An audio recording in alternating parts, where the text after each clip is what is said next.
नमस्कार. स्वयंपाकघर निलिमा किचनमध्ये आज आपण अगदी कमी वेळेत आणि अगदी झटपट पद्धतीने तयार होणारी झणझणीत अशी गावरानी पद्धतीने तिळीची आणि कोथिंबीरची चटणी कशी बनवायचं ते बघणार आहोत.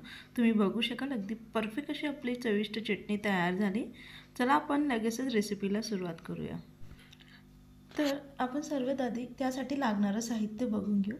तर इथे मी 1 वाटी बारीक चिरून घेतलेली कोथिंबीर, 1 वाटी गावरानी तीळ.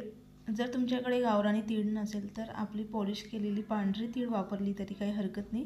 त्यानंतर 3 ते 4 लसणाच्या पाकळ्या, अर्धा इंचचा आल्याचा तुकडा, अर्धा चमचे जिरे, अगदी चिमूटभर हिंग, छान चटपटीत चव येण्यासाठी निंबूचा रस, चवीनुसार मीठ आणि आवडीनुसार हिरवी मिरची.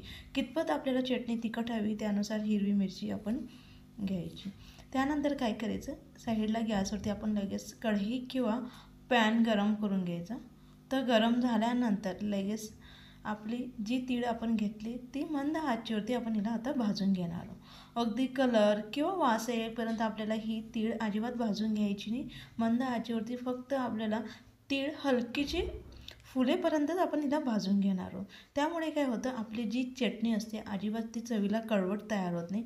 जर तुम्ही हलकासा तरी कलर बदलेपर्यंत जर हिला भाजून घेतली ना तर जी चटणी ती चवीला अगदी थोडीशी कळवट लागायला लागते. म्हणून आपण फक्त मंद आचेवरती ह्या पद्धतीने तीळ छान फुलेपर्यंत हिला भाजून घ्यायचं.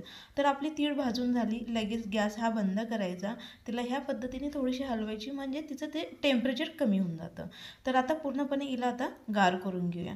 तर तीळ गार झाल्यानंतर लगेच मी मिक्सरच्या भांड्यात काढून घेतली. त्यानंतर आपण घेतलेली हिरवी मिरची, बारीक चिरून घेतलेली कोथिंबीरचं प्रमाण आवडीनुसार आपण कमी जास्ती, आणि जर तुम्हाला कोथिंबीर आवडत नसेल तर स्किप केली तरी काही हरकत नाही. जर आपल्याकडे निंबूचा रस नसेल तर त्या जागेवर आमचूर पावडर वापरलं तरी काही हरकत नाही.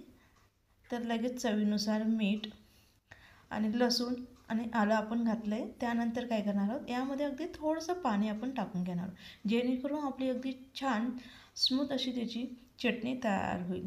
जर तुम्हाला बरेच दिवस चटणी ही टिकवायची असेल तर पाण्याच्या जागेवरती तुम्ही तेलाचा वापर करून ही चटणी दळून घ्या.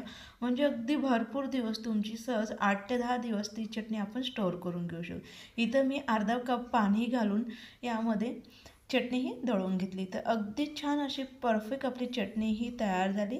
तर त्यानंतर काय करायचं, लगेचच आपण एका भांड्यामध्ये ही चटणी काढून घेऊया.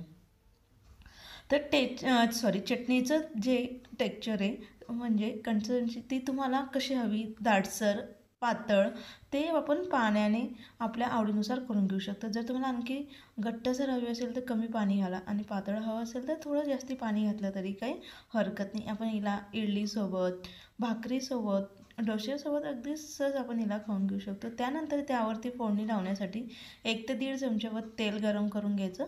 जे आपण जिरं घेतलं ते छान ह्या पद्धतीने फुलून घ्यायचं. जिरं फुलल्यानंतर थोडंसं गार होऊ द्या आणि त्यानंतरच आपण यामध्ये हिंग घालू. का, त्यामुळे काय होईल, जो हिंग आहे तो जळणार नाही आणि त्याचा जो वास आहे तो बराच काळपर्यंत छान चटणीमध्ये टिकून राहतो. तर गरमागरम फोडणी आपण यामध्ये लावून घेतली. फोडणी लावल्यानंतर लगेच तिला व्यवस्थित मिक्स करून घेऊ. जर तुम्हाला फोडणी लावलेली चटणी आवडत नसेल तर स्किप केली फोडणी तरी काही हरकत नाही. तर ह्या पद्धतीने आपण चटणी ही तयार करून घ्यायची.